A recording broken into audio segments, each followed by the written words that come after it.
Namaste. I am Chavi Sharma from Girls Bus and welcome to this exclusive live session where we'll be having a very special woman with us today. Let me make her join. She has already joined.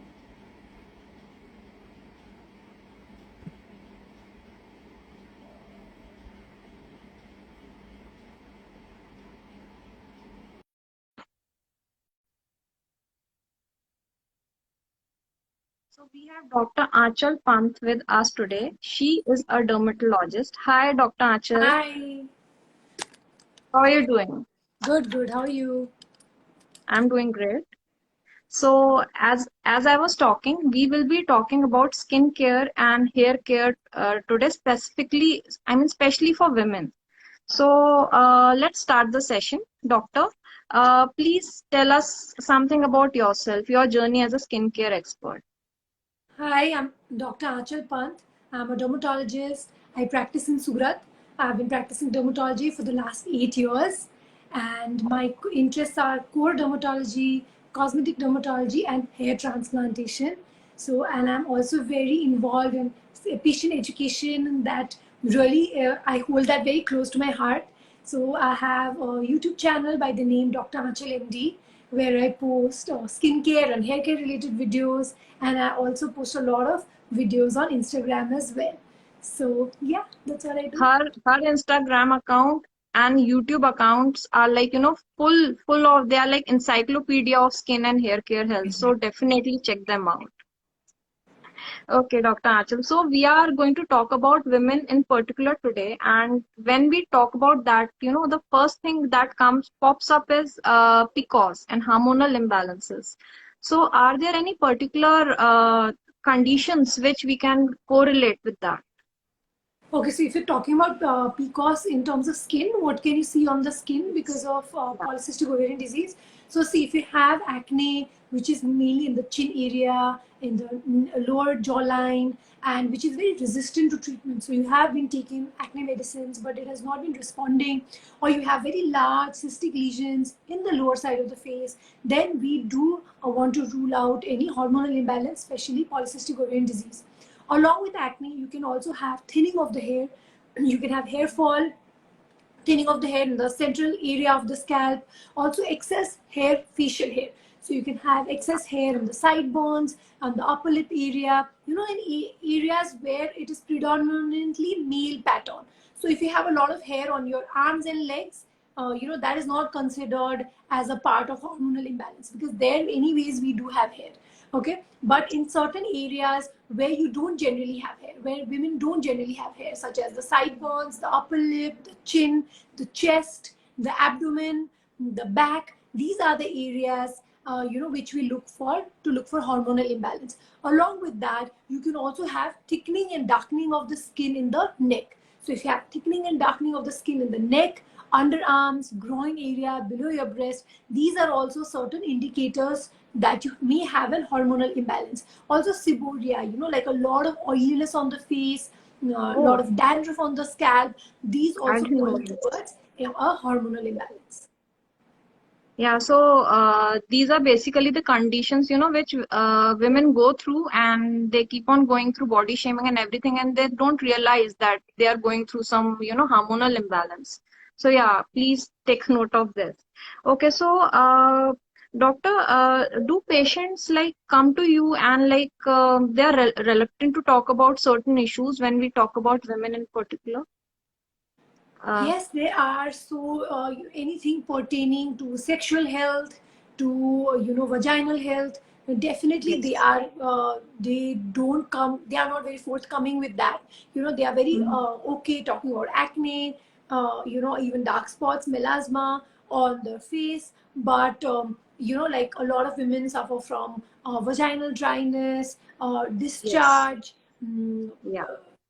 A lot of some have ulcers in that area, erosions in the vaginal area. So these are areas which we need to target, and we need to speak more about this so that we can comfort them, and we can find a solution for it. And a lot of women are very hesitant in approaching anybody regarding these issues. So I get a lot of women who are not married, who are sexually active but have genital warts or genital molluscum, and they are Mm-hmm. little shy or afraid of seeking help for these conditions. So these are very important conditions to treat, and they are completely Yes. treatable. And I would suggest people to do approach a doctor. We always Yes. look in a very non-judgmental way.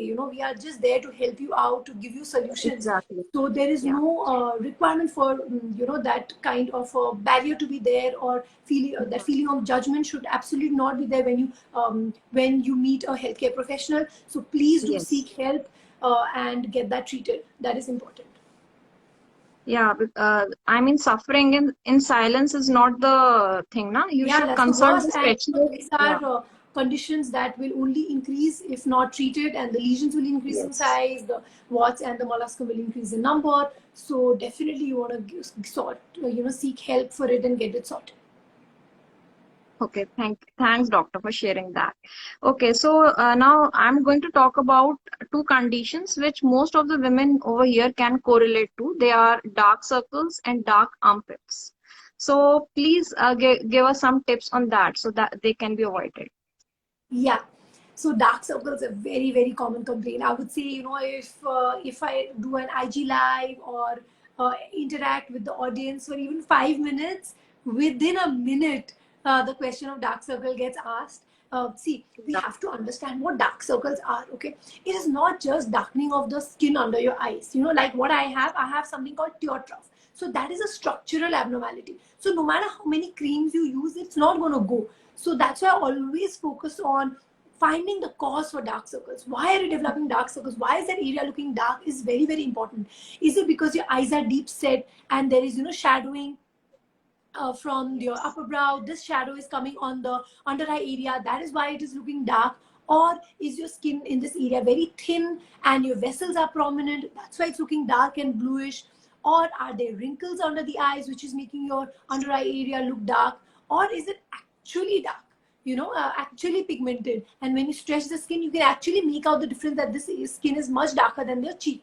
So these are differentiation that needs to be made so that we can target it properly and treat it accordingly. So let's say if you Exactly. have thin skin and visibility of vessels, then I would say you can go for a cream that contains vitamin K, that helps in stabilizing the blood vessels, and the injury to like the breakage of the capillaries Mhm. goes down if you use something with vitamin K. Or if you have wrinkling under the eyes, then I would say that better to use a cream with retinol in it. Okay. And Okay. if you have actual dark skin, then use something with either kojic acid, alpha arbutin, lactic acid, vitamin C. This can help in lightening the area. And if you have actually a tear trough, then filler injections can help, because see, no amount of creams are going to help if you have a depression under your eyes. So I Uh-huh. get a lot of young girls. We think of aging or under eye tear trough as something that can only happen after 40. No, even a girl Mm. as young as 16, 15, even 12-year-olds can have Oh, a tear trough. So it's a structural abnormality. So no okay. matter how many creams you apply, it's not going to go. It's a depression that is making your dark circles look worse. So of course, not below the age of 18, but after that we can go for a filler injection in that area that can really help. So we need to really find the cause for dark circles, because all dark circles do not come under a single umbrella. It's not just like one cream that will sort out all types of dark circles. No, we need to find the cause and address that. That is very important. Second, you said dark underarms. Yes. So Yes. why does that happen? First, waxing can sometimes lead to darkening of the underarms. I'm not saying that everybody who waxes will have dark underarms. No, some people can tolerate waxing very, very well. They have no problems Mm. at all. Absolutely go ahead and do it. But if you have darkening of the underarms, you want to stop waxing. You want to stop scrubbing that area. A lot of people feel it's dirt and they use a loofah and try to remove the dirt from the underarms. Don't do it. You are only injuring your skin further. That will lead to more darkening, more irritation, and thickening of the skin over time. So you don't want to do that. And also wearing very tight clothing that kind of tugs into your armpit, that can also lead to darkening. Being overweight, two surfaces, see, our underarms basically just two surfaces rubbing against each other, right? So if Mhm. you are overweight, that that rub can also lead to darkening. And like I said, PCOS, acanthosis nigricans, that can also lead to darkening. Yes. So, these are the usual causes for darkening of the underarms. How to treat it? Moisturize the area properly. You can use a glycolic acid based cream twice in a week to gently Okay. exfoliate the area. Do not scrub, rub, don't use any lemon, besan or any baking soda, toothpaste, any of those remedies in the underarm area that can really cause a burn and make it worse. Social Okay. media is full of all the stuff. Exactly. All Yes. these hacks which are actually harmful. See, I don't mind hacks like apply papaya, use cucumber, Yeah. rose water. I'm okay with that. But when you come Yes. down to, using baking soda, lemon, which can Yes. actually cause a burn on the skin, please don't do it. Mhm. Not worth it. Yes. So seek help. It can definitely be improved. Also, we need to understand that underarm area will be slightly darker than the rest of the body. Okay, it will not be Yes. completely the same skin because of what we see on media, what we see on movies. Exactly. Like Yeah. people have this beautiful We underarm. try There to is copy that. Yeah. no folds, no wrinkling, Mhm. no sign of darkness. It's the Makeup same is color there. as the rest of their arm. There will always be a little bit of darkening, which is normal. Yes. But yeah, if it is Mhm. visibly dark, visibly thicker, then that has to be treated. Okay. And when we are talking about this, please tell us about dark thighs also. Hmm. Darkening So of the dark thighs thighs as also, well. the causes are similar. One is friction. Hormonal. So if you have Yeah. dark thighs, try to avoid, wearing something which is very tight, like Mhm. denims which are very, very tight, leggings that have a rough material that rub against each other. That can also lead to darkening. Also, if you are a little overweight, where your thighs rub against each other, that can also lead to a little bit of darkening. And sweating, because of sweat logging in this area, that can make this area more prone to darkening. Also, the thigh area is very prone to develop fungal infections. So sometimes when the fungal infection heals, that can leave behind dark spots that take some time to go. So these are the causes. So keeping your weight under check, moisturizing the area properly, using maybe a glycolic acid cream once or twice in a week, that can help in reducing darkening in between the thighs as well. Yeah, like just don't go by all those hacks which are on social No, media, please Lime don't. and everything. And Yeah. hats for especially the underarms and the thigh, which is prone to friction, prone to sweating and sweat logging. You don't want to use any kind of irritant component which will make the darkening worse and which will make you want to scratch the area. So please stay away from these kind of irritating kind of components or ingredients that can cause more harm to the skin than good. Just moisturize and a glycolic acid cream will help. Wow, thank you, doctor, again. And now this thing, can shaving the face, like many women do that, can shaving the face, like, I mean, it's bad or is it okay if they do that? So see, so when you have increased facial hair, we usually say if you have very thick hair and let's say you need to shave or thread your face once in a week or more than 3 times in a month, then go for laser hair reduction. That's the best option for you. But if Okay. you have peach fuzz, like a very, very fine hair which does not Mm-hmm. actually require threading or removal, but you feel that while applying makeup it does not look very smooth, or after using makeup it just makes your makeup look a little dark in that area or bluish, Yes. then please you can go ahead and shave. There's no harm. It's much better than waxing your face. Okay, waxing Yeah. can lead to a lot of acne eruptions, a lot of problems in that Mm-hmm. area. So shaving is definitely better. But remember that there are certain things that we need to follow before you shave your face. So never dry Exactly. shave. Always apply either a foam or a moisturizer on your skin before you shave. Always shave in the direction of the hair, never against Mhm. it. And don't shave if you have acne in that area, because that can Yes. then make that worse. You also always use a soothing gel or a moisturizer after you finish the shaving, so that the area is, even if you have tiny cuts, it heals and that area is not irritated. So these are certain things that you should take care of whenever you want to shave. Go ahead and shave. It's a myth that it makes it thicker. It doesn't. See, when the hair grows out, no, it's always tapering towards the end. So when you cut it here, it'll obviously look blunt, right? Because the base is always thicker and the roots are always tapered. So that is why you feel it's getting thicker. It's not. But definitely shaving is not good if you have to shave every other day. Okay, then laser hair Yeah. reduction, getting your Exactly. hormones checked is priority. Like I use the face trimmer and after that I apply aloe vera gel. So that Yeah, is aloe okay. vera is a good gel to apply. It's very soothing. Okay. You can use aloe vera. You can use anything with ceramide in it. Even bisobolol, shea butter, cocoa butter. These are also fine. These are very soothing on the skin, so these can be applied. Okay. Fine. And can a woman realize this that she has iron or mineral deficiencies by looking at her skin and hair health? Yes. So iron deficiency usually presents as pale. So you suddenly people are saying that, oh, you look pale. Your skin color has changed a little bit. So that can point towards iron deficiency. Also, your palms can look pale, and having brittle nails and having hair fall, darkening of the under eye area, having very prominent dark circles, dry itchy skin. These are all pointers towards iron deficiency. Though I'm not saying that if you have iron deficiency you will see all this, or if you have all this you must have iron deficiency. No, it's not because of that, but these are certain pointers which will help us in diagnosing iron deficiency. So yeah, and it's a very simple blood test that can be done to check your ferritin levels. This can help in ruling out any iron deficiency. Okay, now this is the particular question from my side as well, the main reasons behind hair fall in women. Disorders being the most common. After that is polycystic ovarian disease. Then is nutritional deficiency. Not taking a proper diet, crash dieting, losing a lot of weight Mhm. suddenly, iron deficiency. That can also lead to hair fall. And then it is stress-related factors: alcohol, smoking, dengue, typhoid, stress in general. If you've just recovered from an illness, if you've just had an illness, either it was a viral infection or even just a stressful event like an exam, or any of that, can lead to hair fall occurring after 3 months of age, 3 months of period. Okay, so 3 months after the event, you can suddenly have hair fall. So these are the usual causes. Along with that, genetics. Let's say after a certain time, if people in your family have had thinning of hair, hereditary reasons can also be a cause for hair thinning and hair fall.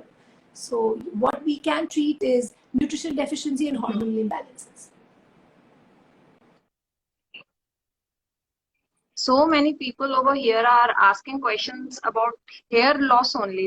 We just answered that and we would be saving this live session so you can go through Also, it one again second, and I check got the a lot of answer. questions about Okay. ketoconazole shampoo So for dandruff. Yes, yeah. dandruff can be treated On, with ketoconazole shampoo, but I would suggest that if your dandruff is not getting better, even after using the shampoo for 2 to 3 weeks, we need to rule out either seborrheic dermatitis or scalp psoriasis. To please visit your dermat for evaluation. Yeah, Mhm. let's continue.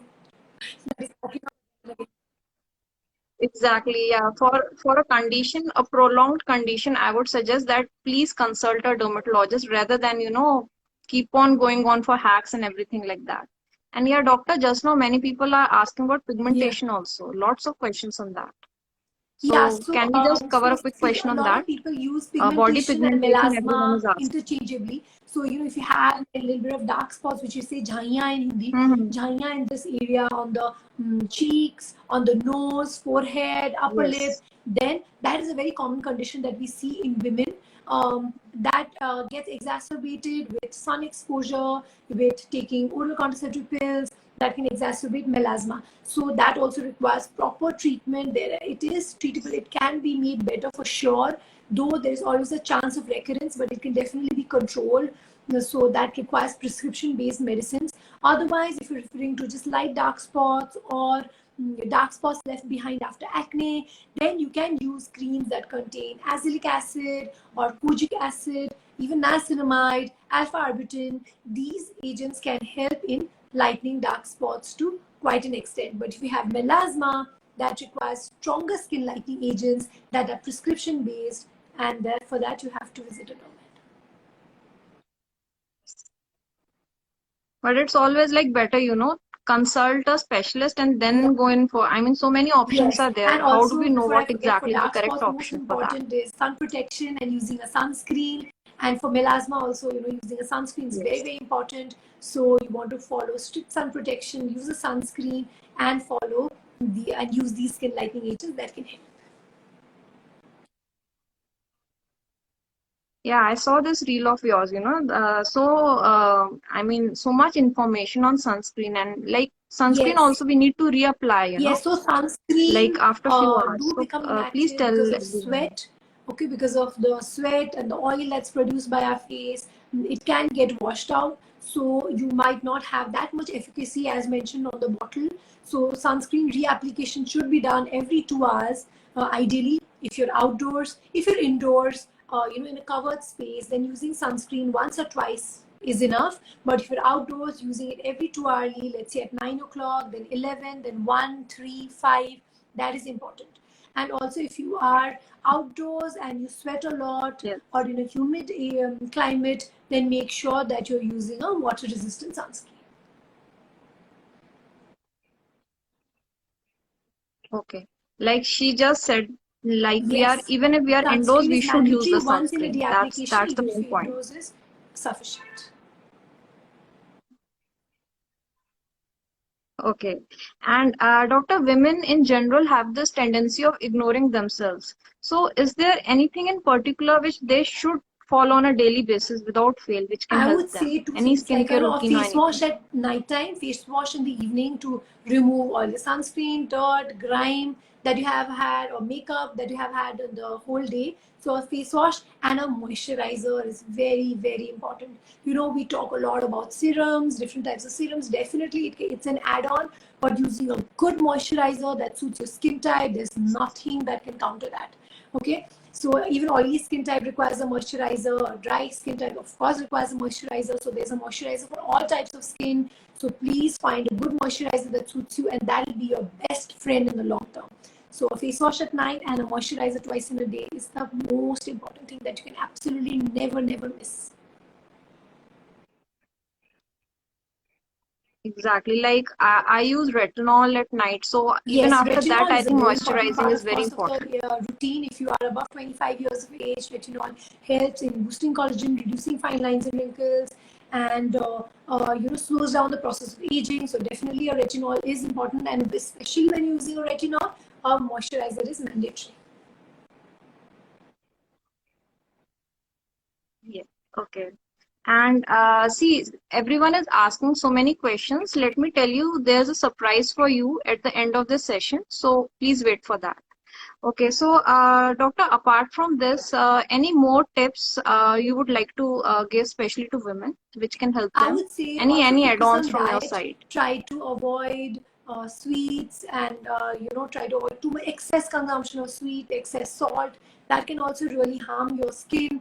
Uh, Use a sunscreen on a regular basis. That is important. Hydrate yourself well. Take a healthy diet with a lot of green vegetables, fruits. This also has a positive impact on your body. Try to squeeze in at least 15-20 minutes of exercise every day. This also helps in skin health. So Yeah. yes, and also I would say, keep your skincare very simple and minimal, because we are bombarded with so many products day in and out. Whenever you open Instagram, there's a new brand, there's a new product. You don't need everything. You don't need it all. So You many don't have this fear of advertisements. Yeah. missing out. You're not Yeah. missing out on anything. Okay, just choose the right product, stick to it. You can just use a face wash in the morning, a vitamin Mm-hmm. C serum or an antioxidant serum, a moisturizer and sunscreen, and your morning routine is done. At night, you can again wash your face, use a retinol and a moisturizer in your nighttime routine.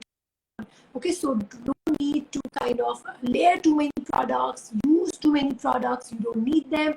Keep it very simple so that you can follow it for a long time and you enjoy taking care of skin. Skincare should be enjoyable, not stressful.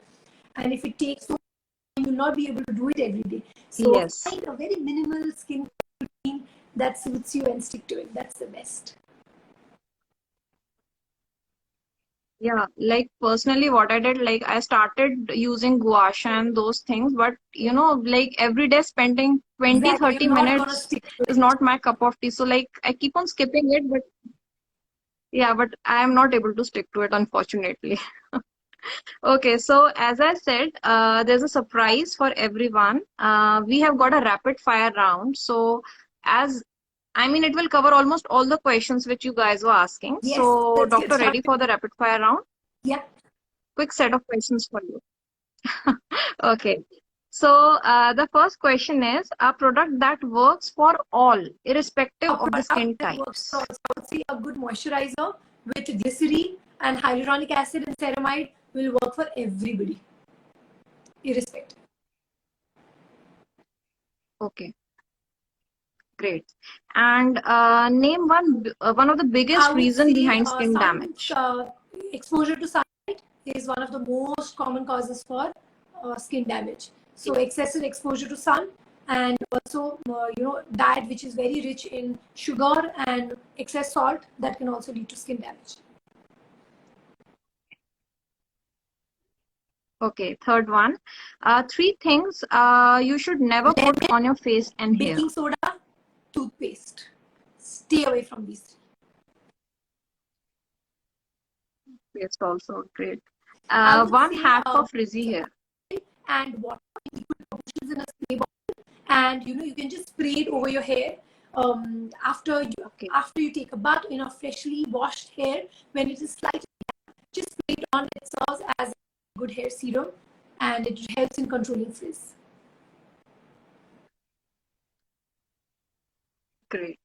And one I would say evergreen product for acne. adapalene works for acne, um, for all types of acne, whether you have comedonal acne, large acne, smaller lesions. If you have eruptions only once in a while, still adapalene can work really. Do not use it if you're planning a pregnancy or are pregnant. Otherwise, you can use it. Great.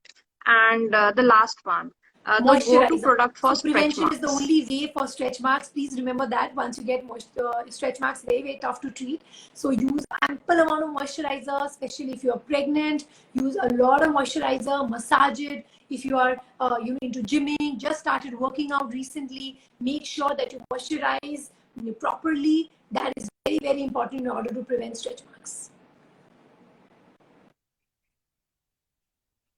Okay, great. These were all the questions I had, and like now, all the people who are joining, you are putting up those questions only which we have already covered. So we will be saving this live session on both our accounts, so you can definitely go through it and get all your answers. No, this was Doctor, a you good want to session. add Thank you so anything? much. Also, you can continue to comment.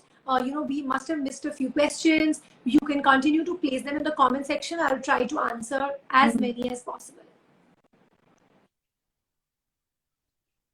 Yes. So please check our feeds. We will be saving this live session, and you can drop down the comments if your questions are not answered. So don't get disheartened. So we will be ending this session, and thank you, Dr. Aanchal, so much for coming up here and collaborating with Girls Bye. Bus. Bye bye, everyone. Good night.